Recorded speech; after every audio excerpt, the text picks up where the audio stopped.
আসসালামু আলাইকুম। বৃষ্টিস ডেইলি ব্লগে আপনাদের সবাইকে স্বাগতম। এই সুন্দর গলাটার কাটিং এবং সেলাই ভিডিও ফুল দেখাবো আজকে। তো পুরো ভিডিওটি দেখতে চাইলে সাথেই থাকুন। অনেক আপুরাই আমাকে কমেন্ট করছিলেন, দু একজন আপু আবার আমাকে ইনবক্স ও এসএমএস দিয়েছিলেন এই গলাটার কাটিং ভিডিও দেখার জন্য। তো ফাইনালি আমি এটার কাটিং ভিডিও নিয়ে এসেছি। তো চলুন দেখে নেওয়া যাক কিভাবে আমি এই গলাটা কাটিং করলাম এবং সেলাই করলাম। তো প্রথমে আমি একটা বকরুম নিয়েছি। এখানে আপনারা চাইলে পেস্টিং পেপারও নিতে পারেন। আমি সবসময় বকরুম দিয়ে কাজ করি, তার জন্য আমি এখানে একটা বকরুম নিয়েছি। তারপর আমি এখানে গলার চওড়া নিয়েছি 3 ইঞ্চি আর লম্বাই নিয়েছি 7.5 ইঞ্চি। এখানে হাফ ইঞ্চি আমার সেলাইতে চলে যাবে, থাকবে 7 ইঞ্চি। তারপর আমি 5.5 ইঞ্চিতে একটা মার্ক করে দিয়েছি আর এই মার্ক বরাবর আমি স্কেল দিয়ে দাগ দিয়ে একটা বক্স করে নিব। তারপর এখানে আমি গোল গলার শেপ দিয়ে দিব। তারপর এখানে আমি পেন্সিল দিয়ে গলার ডিজাইনটা সুন্দর করে এঁকে নিব। এটা আমি সম্পূর্ণ আমার নিজের মতো করেই করেছি, আমি কোনো মাপ টাপ দিই নাই, আমার মতো করেই আমি এঁকেছি। তো আপনারা চাইলে প্রথমে একটা কাগজে গোল একটা রাউন্ড দিয়ে কেটে তারপর ওইটার মাপ অনুযায়ী আপনারা বাকিগুলো করে নিতে পারবেন। তাহলে সবগুলো ডিজাইন একই রকম হবে, অ্যাকুরেট হবে। তো আমি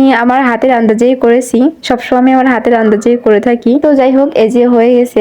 এটা আসলে বলার মতো কিছু নাই, দেখলেই বুঝতে পারবেন যে আমি কিভাবে করছি। একটু হাতের দিকে লক্ষ্য করেন তাহলেই বুঝতে পারবেন। তো এবার আমি সেলাইয়ের জন্য পাশ থেকে 1 ইঞ্চি রেখে দাগ দিয়ে দিব। তো এখন আমি এটাকে ডিজাইন বরাবর সুন্দর করে কেটে নিব। তো কাটার সময় অবশ্যই আস্তে আস্তে কাটার চেষ্টা করবেন, একটু তাড়াহুড়া করবেন না, তাহলে কিন্তু ডিজাইনটা নষ্ট হয়ে যেতে পারে। আর কাটিং যদি সুন্দর না হয় তাহলে কিন্তু আপনার গলার ফিনিশিংটাও সুন্দর আসবে না। তাই একটু আস্তে আস্তে মনোযোগ দিয়ে কাটবেন। যেহেতু এই ডিজাইনটা একটু টাফ, তার জন্য আস্তে আস্তে সুন্দর করে কাটবেন, তাহলে আপনার ডিজাইনটা অনেক সুন্দর আসবে। তো আমার হাতের দিকে লক্ষ্য করেন আমি কিভাবে কাটতেছি। আমি কিন্তু আস্তে আস্তেই কাটছি, জাস্ট আপনাদেরকে দেখানোর জন্য একটু দ্রুত দিয়ে দিয়েছি। তো এই দেখেন কতটা সুন্দর হয়েছে আমার গলার কাটিংটা। তো এটাকে আমি এবার সেলাই করে নিব।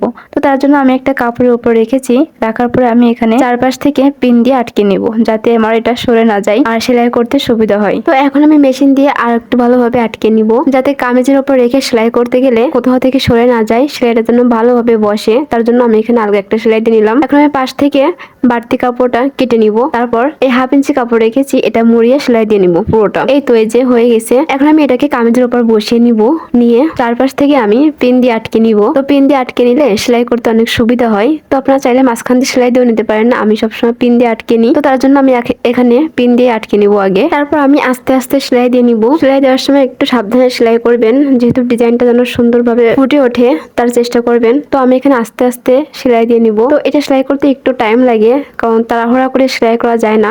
ডিজাইনটা এমনই যে আস্তে আস্তে করে সেলাই করতে হয়। তো আমার সেলাই করা হয়ে গেছে, এখন আমি সুন্দর করে কেটে নিব। তো এই পর্যায়ে আপনাদেরকে বলতে চাই, যদি আমার ভিডিওটি আপনাদের কাছে ভালো লাগে তাহলে অবশ্যই একটি লাইক আর একটি কমেন্ট রেখে যাবেন। আর যদি গলাটি কাটিং এবং সেলাই পুরো ভিডিওটা দেখে যদি কারো কোথাও বুঝতে কোনো অসুবিধা হয় তাহলে অবশ্যই আমাকে কমেন্ট করবেন, আমি রিপ্লাই দেওয়ার চেষ্টা করব। তো এই যে আমি ছোট ছোট কাট বসিয়ে দিয়েছি, যাতে গলাটা উল্টানোর সময় আমার ডিজাইনটা সুন্দর আসে, ফিনিশিংটা সুন্দর হয়। তো সবকিছু আসলে বলা যায় না, কিছু কিছু জিনিস দেখে বুঝে নিতে হয়। তো যাই হোক, এই যে গলাটা আমি উল্টে নিলাম সুন্দর করে। তো এখন আমি গলাটার উপর সুন্দর করে আয়রন করে নিব। আপনারা চাইলে চাপ সেলাই দিতে পারেন, আমি চাপ সেলাই দিব না। সুন্দর করে আয়রন করে গলাটা বসিয়ে নিলাম। তো এখন আমি এখানে ছোট একটা ফুটি লাগিয়ে নিচ্ছি, যাতে আমার গলাটা ফাঁকা হয়ে না যায় আর দেখতেও অনেক আকর্ষণীয় লাগে। তো কেমন হয়েছে আমার গলার ডিজাইনটি অবশ্যই কমেন্ট করে জানাবেন। কিন্তু আজকের ভিডিওটি এই পর্যন্তই, দেখা হবে অন্য কোনো ভিডিওতে।